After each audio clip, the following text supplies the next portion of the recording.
Assalamualaikum warahmatullahi wabarakatuh. Berikut ini adalah kisah perjalanan dakwah Nabi Ilyas dan mukjizat Nabi Ilyas. Tonton video ini sampai selesai agar mendapat pengetahuan yang lebih mendalam. Jangan lupa untuk like video ini, berikan komentar, share dan subscribe. Al-Kisah, di suatu perkampungan tinggallah suatu kaum yang menyembah berhala bernama Baal. Kampung itu pun lantas dinamai Ba'labak.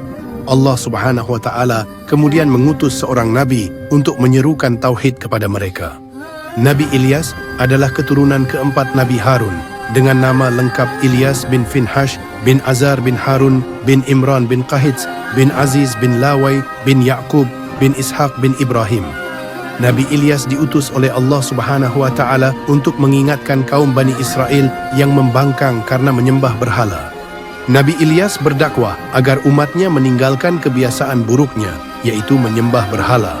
Kaumnya tidak pernah menghiraukan ajakan Nabi Ilyas, padahal Nabi Ilyas sudah berulang kali mengingatkan. Kaum tersebut tidak peduli dengan ajakan yang disampaikan Nabi dan Rasulnya. Mereka tetap hidup berfoya-foya, bermewah-mewahan dan menghamburkan harta, bahkan terang-terangan menciptakan Tuhan baru. Mereka menyembah berhala yang terbuat dari emas dan diberi nama Baal. Baal dianggap oleh mereka sebagai tempat perlindungan, tempat meminta serta memohon pertolongan. Kaumnya ini rela mendaki gunung demi memohon kepada Baal karena mereka menempatkan Baal di atas gunung Karmal, seperti dikisahkan dalam Al-Quran surat As-Safat. Nabi Ilyas khawatir kejadian dari kaum Bani Israel ini membuat Allah murka. Nabi Ilyas selalu mengingatkan agar umatnya terhindar dari kemusyrikan. Sudah 3 tahun tidak ada hujan di lingkungan kaum Bani Israel dan Nabi Ilyas pun mendapatkan wahyu dari Allah. Hai Ilyas, pergilah kepada mereka dan beritahukanlah bahwa tidak lama lagi akan turun hujan di Bani Israel ini. Maka Nabi Ilyas pun mendatangi mereka, tetapi mereka tetap saja membangkang dan malah mengatakan Nabi Ilyas si pengacau. Nabi Ilyas pun menjawab, "Saya bukan pengacau, justru kalianlah. Mengapa menyembah berhala Baal? Kalian telah melanggar perintah Allah Subhanahu wa Ta'ala." Nabi Ilyas langsung berdoa kepada Allah Subhanahu wa Ta'ala, "Ya Allah, hentikan musibah kekeringan ini." Musibah pun berhenti dan Allah menurunkan hujan kepada Bani Israel. Berhari-hari kaum Bani Israel hidup bahagia karena mendapatkan anugerah hujan setelah sekian lama kekeringan. Perekonomian mereka pun kembali pulih. Dengan adanya kenikmatan yang diberikan Allah tersebut, justru mereka tidak bersyukur. Mereka kembali durhaka kepada Allah Subhanahu wa Ta'ala dan kembali melakukan kemaksiatan. Kaum Bani Israel kembali menyembah Baal. Akhirnya kaum Bani Israel pun kembali ditimpa musibah yang lebih berat, yaitu gempa bumi yang dahsyat. Mereka pun gelimpangan dan tidak bernyawa lagi.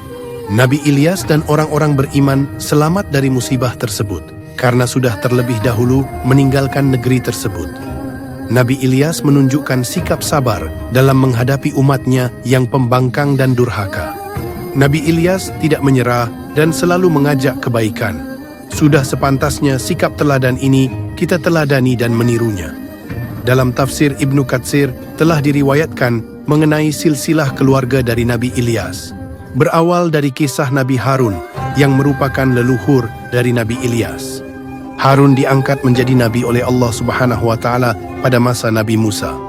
Apabila dilihat dari silsilah garis keturunannya, Nabi Harun adalah kakak kandung dari Nabi Musa. Dalam Al-Quran, kisah-kisah Nabi Harun sering disebut dengan kisah Nabi Musa karena ditempatkan pada daerah dan masa yang sama dengan Nabi Musa. Sebelum Harun diangkat menjadi nabi, Nabi Musa memohon kepada Allah Subhanahu wa Ta'ala untuk mengutus Harun menjadi nabi untuk melawan raja yang sedang berkuasa saat itu, yaitu Fir'aun. Kemudian Harun diangkat menjadi nabi oleh Allah Subhanahu wa Ta'ala dan ia memiliki kemampuan dalam berbahasa dan merangkai kata yang dinilai layak untuk mendampingi Nabi Musa untuk menyebarkan ajaran Allah Subhanahu wa Ta'ala. Pada waktu itu, Nabi Musa dan Nabi Harun sedang menyelamatkan kaumnya dan keluar dari wilayah Mesir dari Fir'aun. Raja Fir'aun adalah raja yang bersifat tidak demokratis dan bertindak zalim. Fir'aun berpaling dari ajaran Tuhan dan membuat rakyatnya terpecah belah. Pada masa kekuasaan Fir'aun, kelompok Bani Israel menjadi kelompok yang paling tidak disukai oleh Fir'aun. Pada masa itu, Bani Israel sedang mempelajari kitab firman Tuhan yang diwariskan oleh Nabi Ibrahim. Dalam kitab tersebut telah dijelaskan bahwa akan lahir anak laki-laki keturunan Ibrahim yang akan menghancurkan Raja Mesir yang sedang berkuasa. Kabar tersebut telah menyebar luas hingga diketahui Fir'aun. Fir'aun pun mengantisipasi dengan memerintahkan kepada pengikutnya agar membunuh setiap anak laki-laki Bani Israel. Setelah Nabi Musa berhasil mengeluarkan Bani Israel dari Mesir, Nabi Musa mengutus Nabi Harun untuk menjaga umatnya agar tidak tersesat. Nabi Musa kemudian menuju Bukit Sinai untuk berkhalwat dan berpuasa selama 40 hari untuk menerima wahyu selanjutnya dari Tuhan. Setelah Nabi Musa menjalankan tugasnya untuk menerima wahyu, kemudian kembali ke tempat Nabi Harun. Namun Nabi Musa mendapati kaumnya telah disesatkan oleh seorang bernama Samiri yang berpaling dari ajaran Tuhan.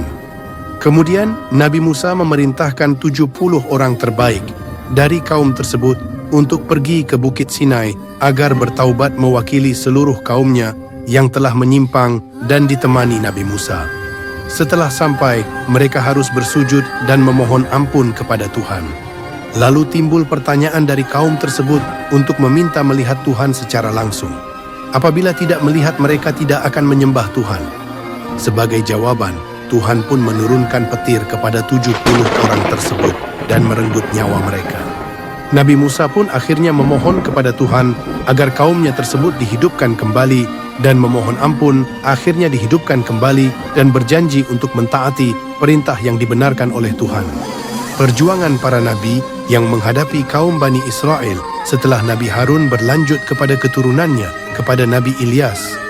Nabi Ilyas yang menurut ahli garis keturunan Nabi Ilyas merupakan keturunan keluarga dari Nabi Harun yang bernama Ibnu Yasin bin Fanhash bin Al-Izar bin Harun. Dari penggalan surat Asy-Syafat membuktikan bahwa Ilyas termasuk ke dalam Rasul Allah. Nabi Ilyas diutus di daerah Ba'labak sebelah barat Damaskus, di mana penduduknya yaitu kaum Bani Israel menyembah berhala. Kemudian Nabi Ilyas diutus oleh Allah Subhanahu wa Ta'ala untuk memerintahkan kepada kaum Bani Israel untuk meninggalkan berhala. Namun raja dan kaum Bani Israel pada waktu itu menolak ajakan Nabi Ilyas karena mereka lebih percaya kepada berhala dan menantang kepada Tuhan yang disembah oleh Nabi Ilyas, yaitu Allah. Kemudian mereka didatangkan bencana sebagai bukti bahwa Tuhan yang disembah Nabi Ilyas itu benar adanya. Lalu kaum Bani Israel bersekongkol agar dapat mengusir Nabi Ilyas dengan melempari batu dan diancam akan dibunuh. Karena ancaman yang dari kaum Bani Israel, akhirnya Nabi Ilyas terpaksa meninggalkan perkampungan itu dan bersembunyi di gua. Selama berada di dalam gua, Allah Subhanahu wa Ta'ala memberikan bantuan berupa burung gagak yang membawa makanan untuk dimakan oleh Nabi Ilyas. Bencana pun melanda kaum Bani Israel di kota Ba'labak, yaitu bencana kekeringan telah merenggut nyawa dari kaum tersebut. Bani Israel meyakini bahwa bencana tersebut ditimpakan karena Nabi Ilyas telah berdakwah di kota tersebut. Bani Israel bersama raja sepakat untuk mencari Nabi Ilyas dan mengusirnya dari kota Ba'labak. Pada suatu ketika, persembunyian Nabi Ilyas diketahui oleh kelompok Bani Israel dan kemudian Nabi Ilyas berpindah tempat, kemudian menemukan rumah terpencil, kemudian Ilyas memberikan salam dan bertemulah dengan salah satu tuan rumah yang merupakan seorang perempuan. Kemudian Nabi Ilyas meminta izin untuk bersembunyi. Saat itu ada laki-laki dari anggota keluarga tersebut sedang sakit parah. Kemudian Nabi Ilyas berdoa kepada Tuhan untuk kesembuhan anggota keluarga tersebut. Akhirnya anggota keluarga yang sedang sakit tersebut sembuh atas izin Allah Subhanahu wa Ta'ala, dan ternyata anggota yang sakit tersebut adalah Ilyasa yang tidak lama setelah itu diangkat menjadi nabi setelah belajar bersama Nabi Ilyas, kemudian mengikuti ajaran Nabi Ilyas dan ikut berdakwah bersamanya. Beberapa tahun, Nabi Ilyas dan Ilyasa melanjutkan dakwahnya di Ba'labak. Penduduk di daerah tersebut mulai putus asa terhadap bencana yang dialami kota tersebut karena berhala yang disembahnya tidak mampu memberikan kesembuhan penderitaan kaum tersebut. Bani Israel pun berjanji akan mengikuti apa yang diperintahkan Nabi Ilyas. Akhirnya, Bani Ilyas berdoa kepada Allah Subhanahu wa Ta'ala supaya kaum Bani Israel terlepas dari kesengsaraan. Kaum Bani Israel pun menghancurkan patung-patung yang disembah sebelumnya. Setelah itu, kaum Bani Israel diturunkan hujan sehingga sawah dan ladang mereka subur dan mereka kembali hidup damai. Beberapa tahun kemudian, kaum Bani Israel ingkar kembali dan menyembah berhala lagi. Lalu Nabi Ilyas berdoa kembali kepada Tuhan agar kaum tersebut dibukakan pintu hatinya.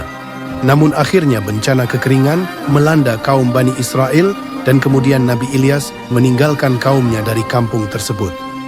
Diriwayatkan bahwa setelah Nabi Ilyas meninggalkan kaumnya, Nabi Ilyas wafat dengan cara diangkat ke langit oleh Tuhan. Demikian rangkuman kisah Nabi Ilyas dan Nabi Musa yang dapat kami sampaikan. Lebih kurangnya mohon dimaklumi. Mohon maaf jika ada kesalahan. Terima kasih sudah menonton video ini. Semoga bermanfaat. Wassalamualaikum warahmatullahi wabarakatuh.